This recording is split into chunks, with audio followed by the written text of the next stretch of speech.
నమస్కారం సిటీ వార్తలకు స్వాగతం.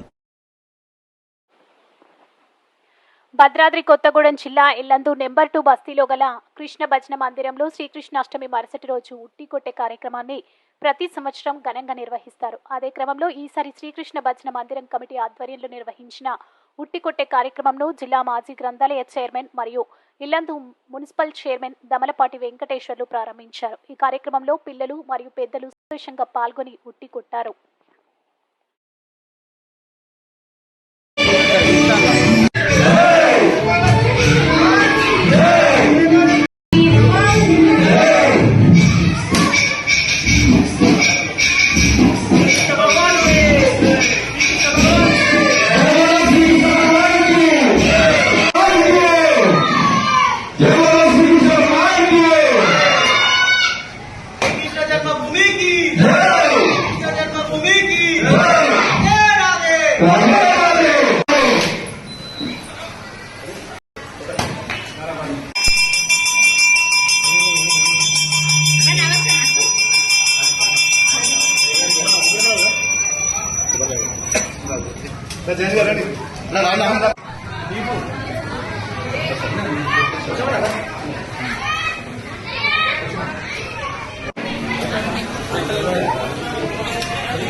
राजन राजू भाई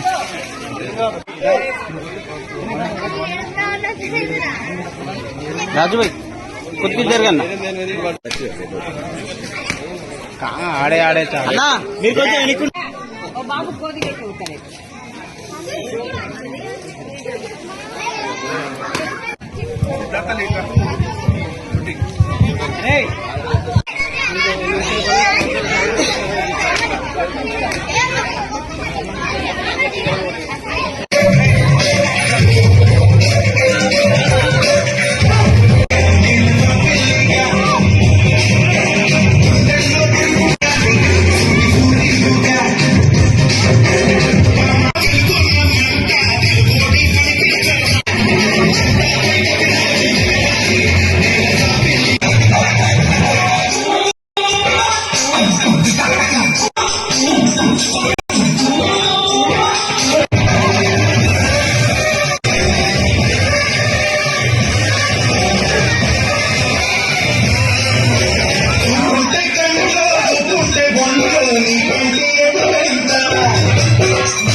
నాకు గుర్తున్నంత గత 60-70 సంవత్సరాలుగా నేనే ఈ శ్రీకృష్ణ జన్మాష్టమి సందర్భంగా మనం ఉట్లు కట్టే కార్యక్రమాన్ని ప్రతి సంవత్సరం ఆనవాయితీ తప్పకుండా చేసుకుంటూ వస్తున్నాం.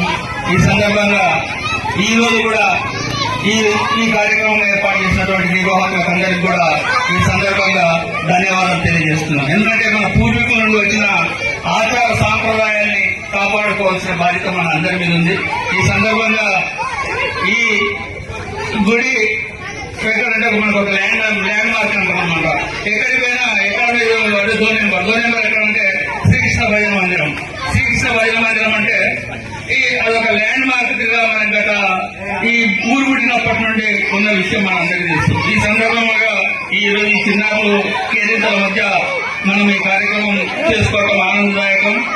భవిష్యత్తులో కూడా ప్రతి కార్యక్రమం కూడా ఇదే విధంగా ఐక్యతతోటి మనమందరం ఈ కార్యక్రమాన్ని నిర్విఘ్నంగా కొనసాగించుకోవాల్సిన బాధ్యత ఈ గత మీద పుట్టిన బిడ్డల్లో మనందరికీ ఉంది. ఈ సందర్భంగా నెంబర్ 2 బస్సు అన్నదమ్ములకు అక్క చెల్లెలకు అదేవిధంగా ఇల్లెందు పట్టణంలోని అన్ని వర్గాల ప్రజలకు కూడా ధన్యవాదాలు తెలియజేస్తున్నా. అదేవిధంగా ఈ శ్రీకృష్ణ జన్మాష్టమి సందర్భంగా శుభాకాంక్షలు తెలియజేస్తున్నా. ఇంకొక ముఖ్య విషయం ఏంటంటే పొద్దుదాకా ఆవులు ఎక్కడ తిరిగినా రాత్రి మనం వచ్చే వరకు ఇక్కడ మన ఆవరణలో ఉంటాయి. అంటే ఈ గుడి మహత్యం కూడా మనం గుర్తించాల్సిన అవసరం ఉంది. భవిష్యత్తులో మనం అందరం ఐక్యంగా మాట్లాడుకొని ఇది ఒక పర్మనెంట్ స్ట్రక్చర్, ఒక గుడి వాతావరణాన్ని తీసుకురావాల్సిన బాధ్యత ఈ గడ్డ మీద పుట్టిన బిడ్డల్లో మన అందరి మీద ఉంది. అది త్వరలో కార్యరూపం కూడా దాల్చాలని చెప్పి నేను మనస్ఫూర్తిగా కోరుకుంటూ దానికి నా శక్తివంతం లేకుండా నేను కూడా ప్రయత్నం చేస్తానని చెప్పి తెలియజేస్తూ మంచి అవకాశం కల్పించినటువంటి నెంబర్ 2 బస్సు యూత్ అందరికీ కూడా పేరున ధన్యవాదాలు తెలియజేస్తూ ముగిస్తున్నాను. జై. అదేవిధంగా ఈ యొక్క కార్యక్రమాన్ని ఇంత ఘనంగా నిర్వహిస్తున్నటువంటి మన భజన మందిర్ యూత్ అందరూ కూడా పేరుకున్న శుభాకాంక్షలు తెలియజేస్తూ చాలా సంతోషం. ఇంతమంది సమక్షంలో కృష్ణాష్టమి ఇంత ఘనంగా జరుపుకోవడానికి అవకాశం కల్పించిన మీ అందరూ కూడా పేరుకున్న ధన్యవాదాలు తెలియజేస్తూ మీ ఆశీస్సులతోటి మున్సిపల్ సేవగా కొనసాగుతూ భవిష్యత్తులో ఈ భజన మందికి సంబంధించి మీ అందరికీ తెలుసు ఎటువంటి సహాయ సహకారాలన్నా ముందుకు అందించడానికి, అదేవిధంగా గతంలో కూడా కమిటీ ఏర్పాటు చేసి మంచిగా గుండె అభివృద్ధి చేయాలని చెప్పి కూడా మీరందరూ కోరినట్టుగా ఏర్పాటు చేసినప్పటికీ నామంతరాలు పడి ఆ కమిటీ కొనసాగలేదు. ఇప్పుడు కూడా దాన్ని కొనసాగింపజేసినట్లయితే ఖచ్చితంగా మనందరం కూడా భవిష్యత్తులో ఈ యొక్క దేవాలయాన్ని ఇంకా అభివృద్ధి పరచుకోవడానికి ఒక ఇల్లందుకే ల్యాండ్ మార్క్ ఉన్నటువంటి భజన మందిర్ ఏదైతే ఉందో ఆ భజన మందిర్ ఇంకా మంచి వృద్ధిలోకి రావడానికి అందరం కూడా ప్రయత్నం చేసి నడుము పెట్టినట్టు ముందుకు పోవచ్చు. ఇంకా ఇలాంటి కృష్ణాష్టమి జరుపుకోవడానికి గతంలో ఇక్కడ రోడ్డు శాంక్షన్ ఇప్పటికీ కొన్ని కారణాల వల్ల అది కాలేదు. ఖచ్చితంగా మనం కూడా ఈ ప్రపోజల్ తీసుకొచ్చాం. ఈ గత మంది చుట్టూ సిమెంట్ రోడ్డు కూడా ప్రపోజల్ తీసుకొచ్చాం. మొన్నే కౌంట్ కూడా చేయించాము. ఖచ్చితంగా దాన్ని కూడా పూర్తి చేయడానికి సహకరిస్తామని చెప్పి తెలియజేస్తూ మరొకసారి చిన్నారులందరికీ ఆశీస్సులు, శుభాకాంక్షలు. చక్కగా ఇట్టుకొట్టండి. మంచి గుర్తు కొట్టడానికి, ఎందుకంటే ఇది కృష్ణాష్టమికి గుర్తు కొట్టడానికి పిల్లలకు ఒక అవకాశం ఉంది. నేను ఒక 1000 రూపాయలు ఇస్తా పిల్లలకి. పిల్లలు మీకు ఒక 1000 రూపాయలు ఇస్తా గుర్తు కొట్టేందుకు. అబ్బాయిలు అమ్మాయిలు ఎవరు కొట్టే వాళ్ళకి 1000 రూపాయలు, చిన్నపిల్లలు కాబట్టి. మరికొన్ని వార్తా వివరాలతో మళ్ళీ కలుద్దాం. అంతవరకు సెలవు. నమస్కారం.